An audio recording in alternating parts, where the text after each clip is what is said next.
ಹಗಲಿನಲ್ಲಿ ಸಂಭೋಗ ಮಾಡುತ್ತಿದ್ದೀರಾ? ಎಚ್ಚರ.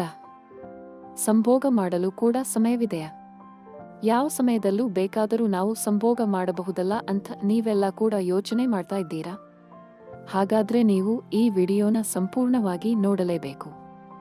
ಈ ವಿಡಿಯೋದಲ್ಲಿನ ಮಾಹಿತಿಯನ್ನ ಸಂಪೂರ್ಣವಾಗಿ ತಿಳಿದುಕೊಳ್ಳಲೇಬೇಕು. ಸಂಭೋಗ ಮಾಡಲು ರಾತ್ರಿಯ ಸಮಯವೇ ಯಾಕೆ ಸೂಕ್ತ? ಒಂದು ವೇಳೆ ಸಂಭೋಗ ಕ್ರಿಯೆ ಹಗಲಿನಲ್ಲಿ ಮಾಡಿದರೆ ಏನಾಗುತ್ತದೆ? ರಾತ್ರಿ ಮಾಡುವ ಸಂಭೋಗ ಕ್ರಿಯೆ ಹಗಲಿನಲ್ಲಿ ಯಾಕೆ ಮಾಡಬಾರದು ಅನ್ನೋದನ್ನು ನಾವು ಈ ವಿಡಿಯೋದಲ್ಲಿ ಸಂಪೂರ್ಣವಾಗಿ ತಿಳಿಸಿಕೊಡಲಿದ್ದೇವೆ. ಆದ್ದರಿಂದ ದಯವಿಟ್ಟು ಸಂಪೂರ್ಣವಾಗಿ ಸ್ಕಿಪ್ ಮಾಡದೆ ಮಾಹಿತಿಯನ್ನು ತಿಳಿದುಕೊಳ್ಳಿ.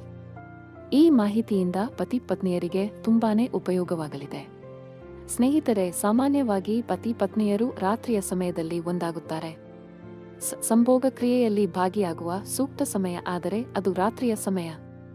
ಯಾಕಂದ್ರೆ ಸೆಕ್ಸ್ ಮಾಡಿದ ನಂತರ ಪತಿ ಪತ್ನಿಯರಿಬ್ಬರಿಗೂ ಕೂಡ ಆಯಾಸವಾಗುತ್ತದೆ. ಅವರಿಗೆ ಆಗ ವಿಶ್ರಾಂತಿಯ ಅಗತ್ಯ ಇರುತ್ತದೆ. ಸಂಭೋಗ ಕ್ರಿಯೆ ಆದ ನಂತರ ಅವರು ನಿದ್ರೆಗೆ ಜಾರಬಹುದು.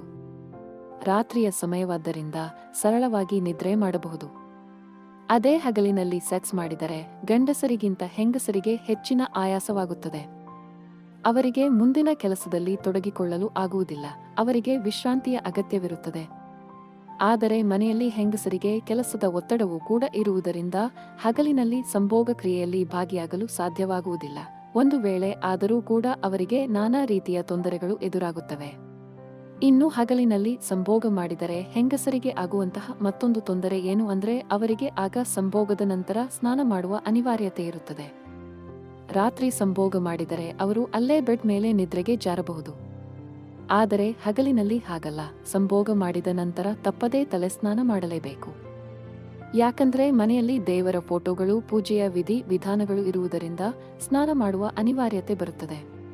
ಹಗಲಿನಲ್ಲಿ ಸಂಭೋಗ ಮಾಡಿದರೆ ಮನೆಗೆ ದಾರಿದ್ರ್ಯ ಬರುತ್ತದೆ ಅಂತ ಶಾಸ್ತ್ರದಲ್ಲಿ ಉಲ್ಲೇಖ ಕೂಡ ಆಗಿದೆ. ಮನೆ ಅಂದ್ರೆ ಅದು ದೇವಾಲಯ ಇದ್ದಂತೆ.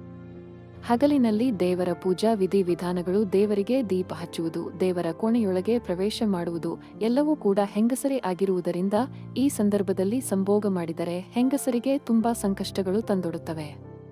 ಆದ್ದರಿಂದ ಇದ್ದ ತಪ್ಪುಗಳನ್ನು ಮಾಡಲು ಹೋಗಬೇಡಿ. ಇನ್ನು ಸಾಯಂಕಾಲದ ಹೊತ್ತಿನಲ್ಲಿ ಸಂಭೋಗ ಮಾಡಿದರೆ ಆ ಮನೆಯಲ್ಲಿ ಹೆಂಗಸರಿಗೆ ನಾನಾ ತೊಂದರೆಗಳು ಉಂಟಾಗುತ್ತವೆ. ಅವರಿಗೆ ರಾತ್ರಿಯ ಸಂಭೋಗದಲ್ಲಿ ಇಂಟರೆಸ್ಟ್ ಬರುವುದಿಲ್ಲ. ಇದರಿಂದ ಗಂಡಂದಿರಿಗೆ ಪತ್ನಿಯರ ಮೇಲಿನ ಆಸೆ ಕಡಿಮೆಯಾಗುತ್ತದೆ. ಅಷ್ಟೇ ಅಲ್ಲ, ಹೆಂಗಸರಿಗೆ ಮನೆಯಲ್ಲಿನ ಯಾವುದೇ ಕೆಲಸ ಮಾಡಲು ಮೂಡ್ ಬರುವುದಿಲ್ಲ. ಇದರಿಂದ ಮನೆಯಲ್ಲಿ ಜಗಳದ ವಾತಾವರಣ ಉಂಟಾಗುತ್ತದೆ. ಪ್ರತಿದಿನ ಮನೆಯಲ್ಲಿ ಕಿರಿಕಿರಿ ಉಂಟಾಗಲು ಶುರುವಾಗುತ್ತದೆ. ಸ್ನೇಹಿತರೆ, ಎಲ್ಲದಕ್ಕೂ ಒಂದು ಸಮಯ ಅಂತ ಇರುತ್ತದೆ. ಯಾವ ಸಮಯದಲ್ಲಿ ಏನು ಮಾಡಬೇಕು ಅದೇ ಸಮಯದಲ್ಲಿ ಮಾಡಬೇಕು. ಆ ಸಮಯವನ್ನು ಬಿಟ್ಟು ನಾವು ಮಾಡಿದ್ದೇ ಸರಿ, ನಮ್ಮದೇ ಸರಿ ಅನ್ನುವ ಅಹಂಕಾರದಲ್ಲಿ ಮೆರೆಯುತ್ತಿದ್ದರೆ ನಾವು ಅದಕ್ಕೆ ತಕ್ಕ ಶಿಕ್ಷೆಯನ್ನು ಕೂಡ ಅನುಭವಿಸುತ್ತೇವೆ ಅಂತ ಹೇಳುತ್ತಾ ಈ ವಿಡಿಯೋನ ಮುಗಿಸುತ್ತಿದ್ದೇವೆ. ವಿಡಿಯೋದಲ್ಲಿರುವ ಮಾಹಿತಿ ಇಷ್ಟ ಆಗಿದ್ರೆ ದಯವಿಟ್ಟು ವಿಡಿಯೋನ ಲೈಕ್ ಮಾಡಿ ಹಾಗೂ ಚಾನಲ್ ಅನ್ನು ಸಬ್ಸ್ಕ್ರೈಬ್ ಮಾಡಿಕೊಳ್ಳಿ.